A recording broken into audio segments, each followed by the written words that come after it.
Today, we're going to see if we can't hack the Immobilizer functionality on this 2007 Volkswagen EOS. See if we can get some keys to work without paying the big bucks. Stick around.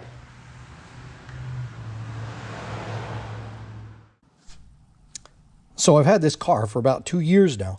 And when I bought it used, and it's had its share of problems to be certain, but we're not going to go over those in this video. But one of the things that I didn't like about it when I bought it was something that I think plagues a lot of people when they buy a used car, and that is there was only one key available.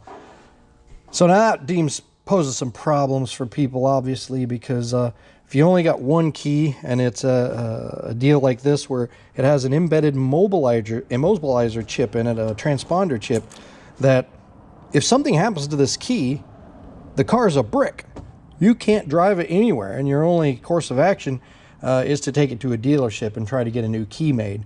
So what do you do in that case? Well, you could spend a lot of money doing that, and I contemplated that, and as a matter of fact, the dealership told me that the key that I have is not an original, and so there was no guarantee that if I tried to get my own aftermarket keys that it would be able to be programmed, except through them if we bought the keys from them.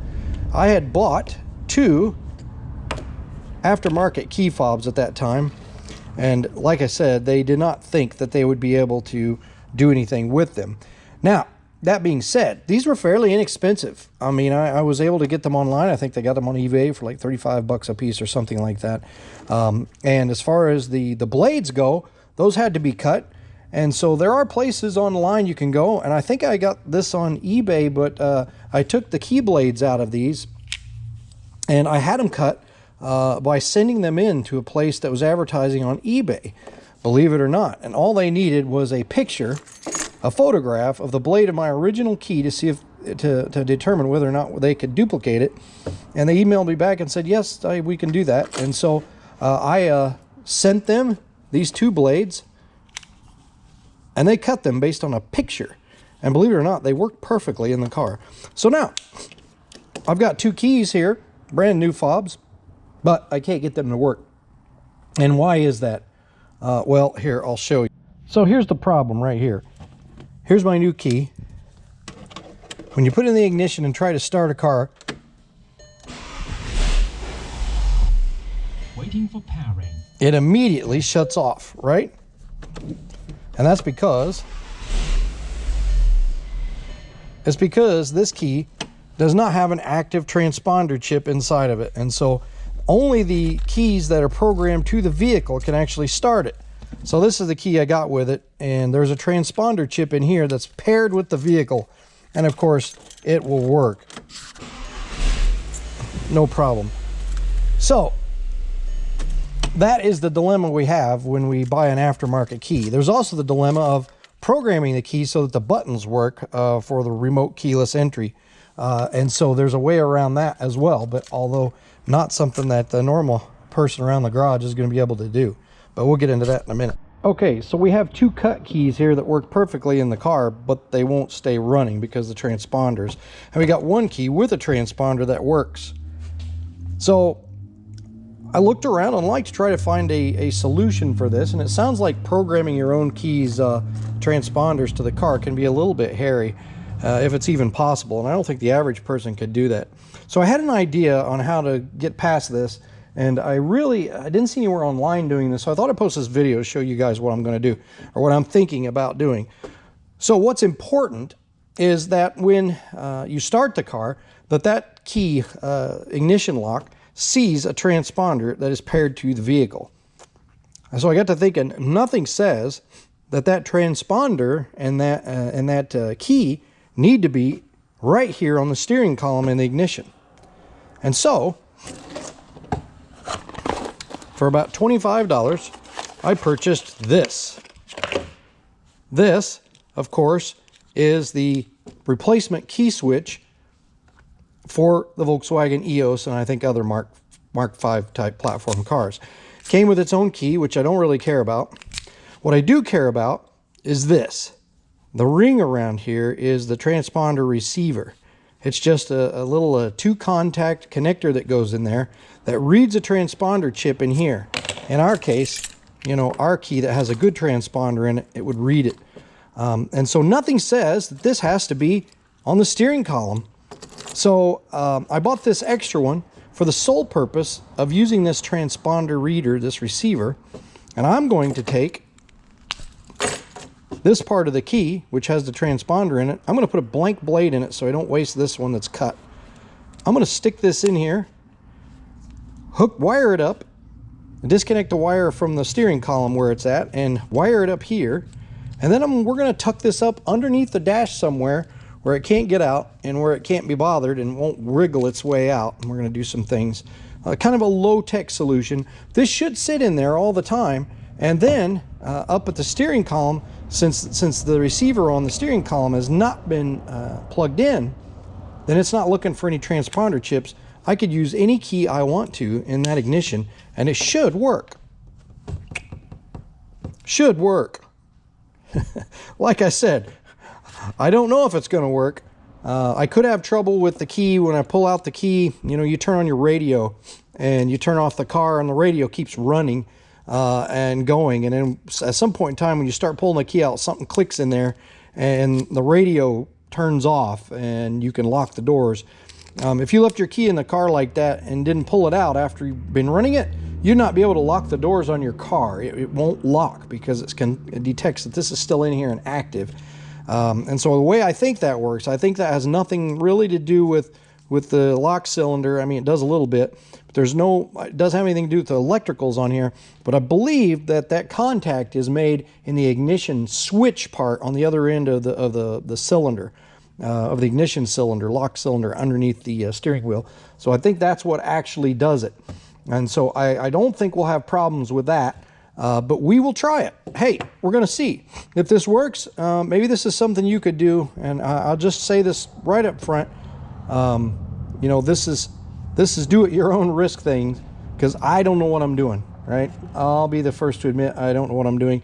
We're going to try this out and see how it works. And if it works, hey, we saved ourselves a lot of money because these things are maybe $300 a piece for the keys from Volkswagen, and then maybe another $75 to pair them all up. And so, you know, $675 for a couple of keys? Come on, that's crazy. So let's get to it.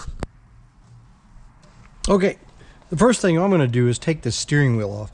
Now, this is something you may not necessarily have to do. You could just take these cowls off, but I just think it makes it a lot easier to get into this thing because it's going to be hard to see, especially when I'm shooting a video.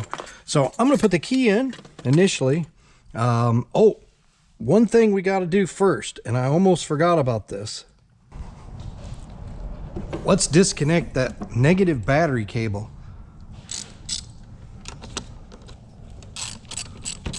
We don't want any flame outs or accidents.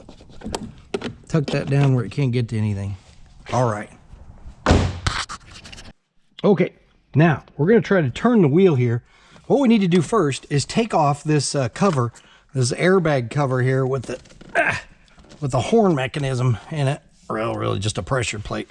So now to get this off, there are some holes on the back side of this steering wheel. You can't see them very well, okay? So I'm probably just gonna include a picture of them so that you can see them. Let me see if I can catch them on the other camera. I don't think you'll be able to see them very well. There's a hole right here. That's too dark. But anyway, I'll show you that here in a bit. I'll impose a picture over here so you can see what it looks like. And in there's a wire clip, and you've got to get a pick like this or something similar to it and get it in there in the hole towards the top and pry that wire clip down to release the cover. And this can be a little tricky, especially when you're doing it blind. Come on. All right, I got the thing. So it pops out a little bit. So you got to pry on it a little bit. Now this side's sticking out a little bit more now. So we got to do the other side because there's one of these clips on just the other side. So what you want to make sure is you don't let this one go back in. There's a nice gap under here now between. You can see I've put my fingers in there. But you do not want that to pop back in while you're doing the other one. So let's get our pick and get started on the other one. This should be easier now that I know what I'm doing. We'll put our fingers over here to make sure, and there you go. Pops right out. Now, we're going to pull this out. There's going to be a cable there. This is for the airbag. Be careful with this. You don't really want to hurt yourself here. And so there is a, where's my pick? There's a connector in here, as you can see right here. And this is pretty easy to take out. Just put your pick around this little white clip here and pull, and it'll pop right out of there. Bonk. There you go. Now set that aside somewhere safe. You do not want to replace that. Okay, we're going to turn this back around so it's easy to orient. Now all we have is this nice big bolt here. This is a triple square. It's like a 12mm triple square, and I have you know, a socket, or excuse me, a triple square bit right here. Now you can get these at any auto parts store. O'Reilly sells them. I'm pretty sure that AutoZone may have them too, but they come in a set, and this is a, like I said, I think it's a 12, yeah, M12. And we're going to put that in there. I'm just going to use my impact wrench here to get it out.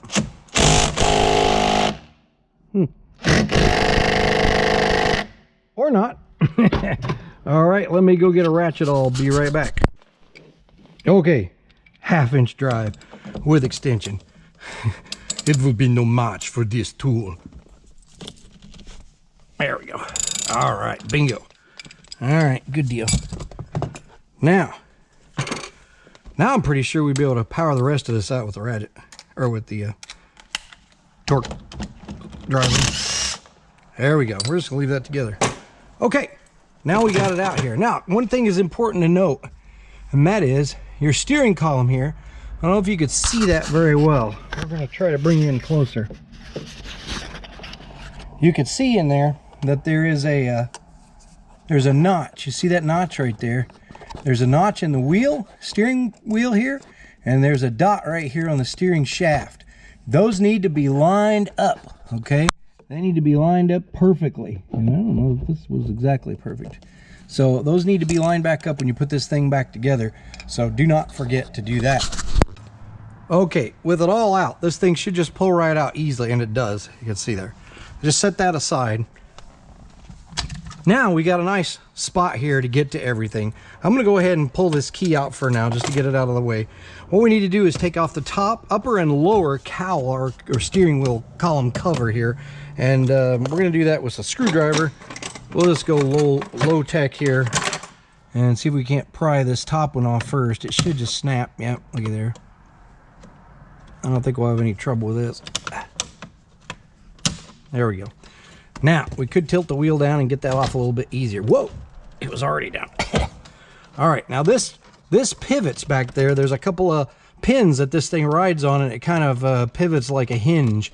And all you gotta do is just pull it, and it'll pop right out of those. And then there's this plastic cover that goes here under your instrument cluster, and that'll just come right out. So it'll be real easy. Okay, now, and here we're eventually gonna get in here and figure out where to mount that other switch. But for now, you can see we got some bolts here that we've got to get out, and these are put together with like a Torx. Oh my goodness, I don't know what this is. Is that a 25? Yep, it's a T25 Torx bit, and these should come right out. There's one here, and one here. Put these in the change compartment. And then there's one underneath here. Now you can't see it very well. Let me see if I can get under there and show it to you. Oh no, I dropped it. Let's see here. There. Right under there. There's one more. So we're gonna take that out and I'll bring it right back. Okay, that came right out. It was pretty easy. So you might make sure your key's out of here before you pull this thing out, but come on. Gotta go over this. Come on, you. There isn't another one over there. No. There we go. Just gotta finagle it and pull it forward a little bit. It comes right out. Okay. Now we've got a lot of room in here now to work. So this should be a snap. Now normally, if you're taking apart and trying to take the entire steering, or excuse me, ignition cylinder out with the key barrel as well, you have a lot more stuff to take apart, right? Okay, and just a word of warning about this clock spring. This centerpiece here is a clock spring, and it kind of brings power up to the steering wheel. The electrics are like in a ribbon cable around here. Now you might look at that and notice, you know, you'd be like, well, this thing turns, and you might just be tempted to play with it. Don't play with it. I swear to you, don't play with it. It's calibrated for the steering, and if you mess with it, then when you put the wheel on, you might be turning it too far and breaking the ribbon cable in there. So just be sure not to touch that. So what we really want to do is we want to take the connector off the back of this switch mechanism here, and you want to get this, but to do that, you have to take all this apart because you can't get to it. It's in there, right? Now you could take all that apart, but that's really a pain. You really don't have to do that. If you were going to replace this whole locking cylinder, you'd have to take all that apart. Ask me how I know, because I already did it once. I did take this apart and change it out. But what we need here, it really is, all we need to do is get this cylinder out. And in order to do that, first of all, you need to put the key in there.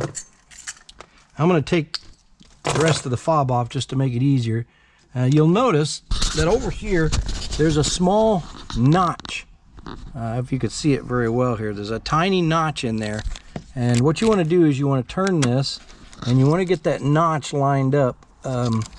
This is really going to be hard to see, but with this little dot right here, there's a dot right there on the receiver. Let's see if you can see that.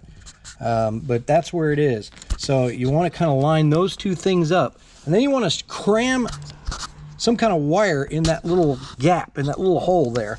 Now this can be a little tricky. Some people online I see have used things like paper clips and different kinds of things. For me, I have one of these. This is a well, it's out of a manual choke, and it uses a steel cable, and it's pretty tough stuff. So I just kind of pulled this off an old choke I had and cut it off so I can use it for things like this. I've got another with a little hook on the end of it, which is real handy for hooking stuff.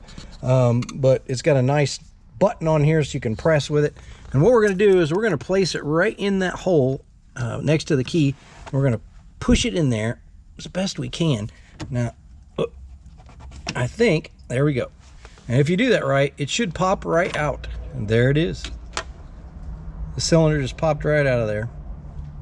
All right, so then all we got to do is pull this cable off, which you can see there's just a little button there to do that with. So we just push down on the button, and it should come right out. Well, I'm going to put this camera down because I don't want to break it. Oh, well, maybe it did. There we go. Bingo. Now, I want to leave this just like this. I don't want to take this apart, okay? I want to leave it just like this because I got to put it back in, and that'll keep it in place for when I put it back in. You'll notice when you put it back in later, there's a place for the connector. This connector here has a corresponding spot inside that lock cylinder. You can see right there on top where it goes. So really all we need to do was get this out, put it aside. This cable is what we really need.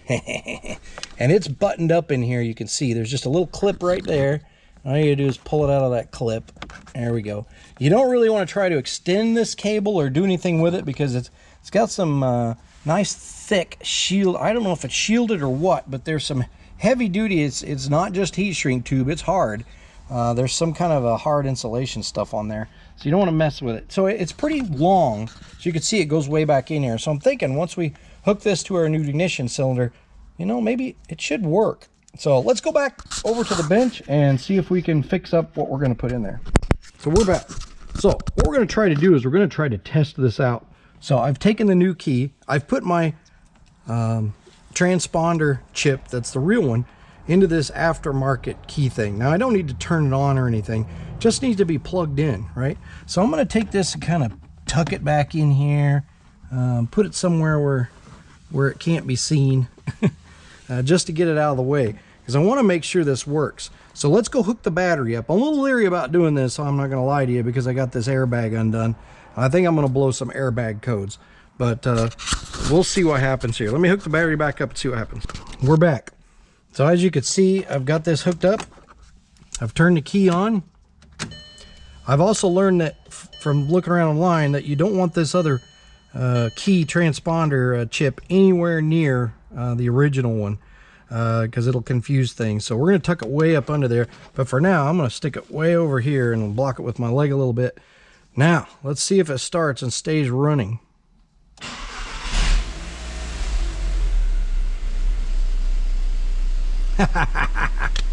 It works. It works. That's not the original key. So let's pull the key out of this.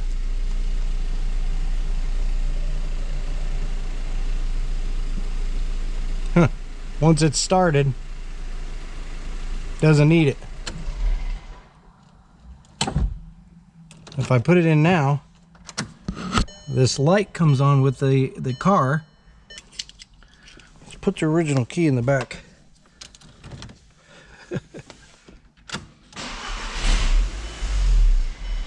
Okay, that's what I expect to happen.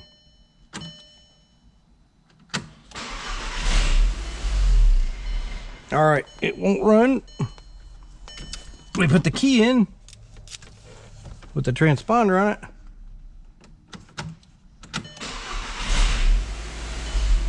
Everything's good. Bingo, it works. All right, now all you can do is put this thing in and button it up somewhere underneath, and then we can use any key we want in here. Let's get to it. We'll go to figure out how we're going to put this. Okay, so we're back. And what I found is a hose clamp that I'm going to use with some zip ties to try to hold that key in there. Now, first of all, we don't want to lose this key blade. This has got a good cut on it, and we could use that. So I'm going to take the blade out and replace it with a blank.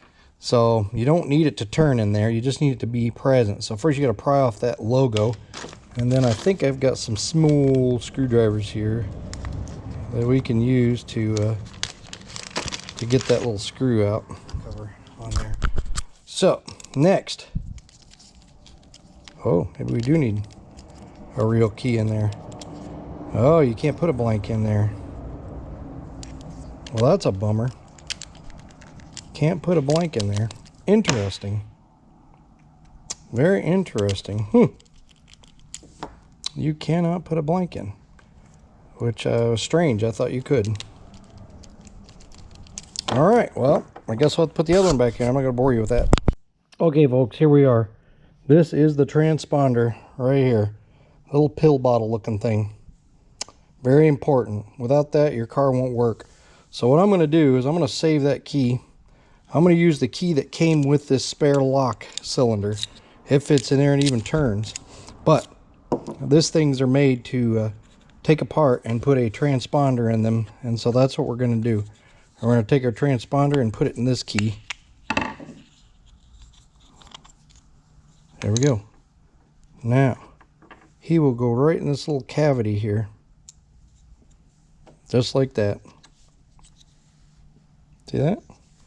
And then we'll just put the cover back on it. This key goes to nothing anyway. All right, bingo. Ready to go. I think I'm going to put some tape around that just because I'm a little paranoid. I also don't like the way it rattles in there a little bit. So I may put something in it too to make sure it doesn't move around. I'll bring it back. Okay. We are going to try to take this panel off under the dash. There's several screws here, and I think it might just be easier to take these off and get this off of here than try to figure out where we're going to put it under here in this little tight spot around the steering column. Just a few screws. I'm going to take them off and we'll bring you back. So here's what we've got. I tucked it way up under here. You can see in the back here there's a wiring harness that comes in the firewall there. And I tucked the whole assembly there. It seemed like the cable, you know, fits pretty well there. It's got a little slack in it, and I tied it off a second time just to make sure it doesn't flop around and damage that cable. Now you might find a better place, more elegant place, but this seems to work. So once I get this bottom cowl cover back up here, you won't even see it, and it'll kind of lay on it and be a little bit more protected even so. So I'm going to put this all back together. Again, just so you see, that's towards the, it's on the driver's side, of course, and it's towards your left foot over here against the wall is where that comes in. And I've just tied it in there. So I'm going to put all this back together, and we're going to see how it works. Stay tuned. Okay, I brought you back here because I just want to show you where these pivot points are for this top cover. And it's a little hard to see, but you see that right there. There's a little bitty pivot point right there, a hook. And there's one on the other side here too, a little hook. And this has, as you can see, some little small rings on it. These things that fit into the hooks like a hinge. I'm not sure if I can get this on camera because it's so dark in there. But basically you put the hooks in and fold it down. So let's put this on first. You lift this up, use a light.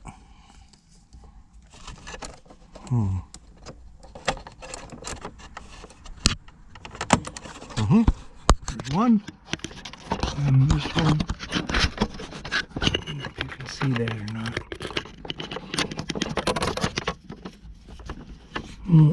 It's a little hard to hold this light. Get something you can see at the same time. There. Okay. See that? Oh, it popped right in there. I don't think you saw it, but there you go. It just pivots right there. And then you just close this down and snap it on both sides. And you're in. I'll fix that with the camera now. Bingo. Okay, once again, when you put this back together, line up the dot on the shaft with the dot on the wheel. Don't forget that. You might even want to mark them with some white out. Okay, here we are, the moment of truth. It's all back together. I have two keys here that have never been programmed to the car.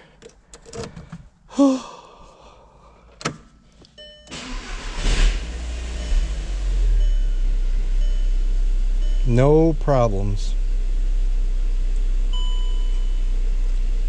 My steering wheel has an error code because it was unhooked, and once I drive, that should go away. But that one works. Here's one. Here's the other one. Will it work?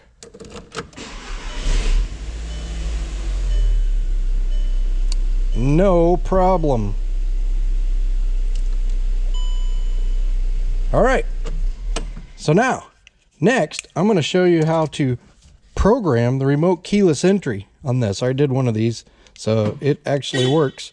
And so I'm going to kind of show you how to do that. Next, I have a new fob at home, and I'm just going to go ahead and program everything I've got to this car, which would be about three or four fobs, just to get them all working. But that, it's getting late, so we'll show you that tomorrow. See you in a second.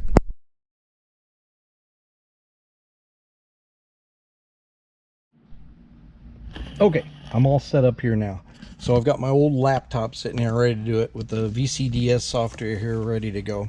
Now you're going to need the VCDS software, and you're going to need a Rosstech CAN cable of some kind. There's different cables you can get. I got this one online, aftermarket, and it's or on eBay. It's like unlimited license, or VINs, unlimited VINs I should say, on it. Some of them are just tied to a single VIN. But so you want to start with this. You're going to put this down in the OB port underneath here. There we go. And then we'll plug this thing into one of the USB ports on the computer over here. There we go. Now, it's important when you start this. It's going to tell me VCDS is out of date, but I don't care. Make sure when you're starting that you've got all your key fobs handy, because by the time when you start this process, you only have 15 seconds to program all the keys. Okay, so just keep that in mind. So the first thing we're going to do is we're going to go into select the control module. There we go. Now we want to go find central convenience features, which is right here. Okay, and it should figure out everything. Uh-oh, no response from the controller. Yeah, oh, I'm sorry. Duh, you do have to turn the key on. So I'm going to take one of these and probably just we'll pop the key out. That's what we'll do. Hold on a second. That was pretty stupid rookie move there. Hold on just one moment, please. Okay, so key, put it in the car, and we'll just keep the fob down here. Okay, got to do all these fobs. So let's turn on the car. Now let's go back because I'm not sure if it's going to figure out everything. Okay. All right, so let's see what we got here now. So select the control module. It's going to bong on me once I shut the door, which I'm going to shut. Okay, as I said, we want central convenience. And you can see it found everything about the car it needed to. Then we're going to go to adaptation. So we're going to hit adaptation. And the first thing you want to do is go to leave it where it's at in channel 0, and you're going to want to do a read. Okay? And then this reads everything and resets these things. And if you save it, it's going to clear all the remotes, I think, in the settings. So it'll tell you, you sure you want to do that? Yes. Okay. Done. Now let's go back and go in again. I'm not sure if you have to, but I'm gonna do it again. Adaptation. Now we're gonna go up here and we're gonna pick remote control adaptation right there. And then this tells you, this says how many remotes do we have to do, and I'm gonna bump this up to 4. We have 4 remotes. It reset it to 1. So enter the number of keys. I'm gonna take it up to 4. And then we're going to hit save. Now when I say save, we're going to have 15 seconds to press a button on each remote to adapt all of them. And as we press the buttons, you're going to see the turn signal lights flash on the dash. So let's get one ready here. And I'm going to hit save. You sure? Yes. So here we go. First one. Done. Second one. Done. Third one. Done. And then this bad one. Finished. All right, that's all you need to do. You can turn the key off, pull it out. Now if we did everything right, every one of these should work. There's one. Here's the junky one. Here's this one, and our new one, number 4. That's really all there is to it. There's some places online that talk about, you know, getting in the car and rolling the window down, and there's some magical sequence of turning the key and holding the door lock while you're pressing buttons and stuff, and it doesn't work for me. It does not work at all. So it might be something that the Mark IV cars, you know, Generation 4 cars did it. I don't know, but it does not work for 2007 EOS, and probably the other cars in the same platform. So you have to use VCDS or something like that. At least that's my experience. If you know of a manual way to do it, please put it in the comments. But I could not get anything I looked up online to work other than using the correct, you know, using Rosstech or something, or a scan tool to get in there and do that. So that's pretty much it for the video. I hope it helps some people.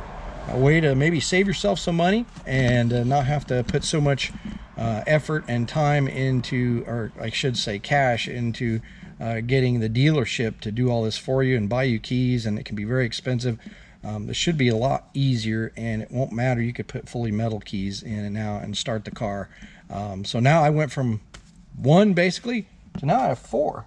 So I'm gonna have to hide them from the kids. Everybody will be driving my car. So anyway, thanks for watching. Take care.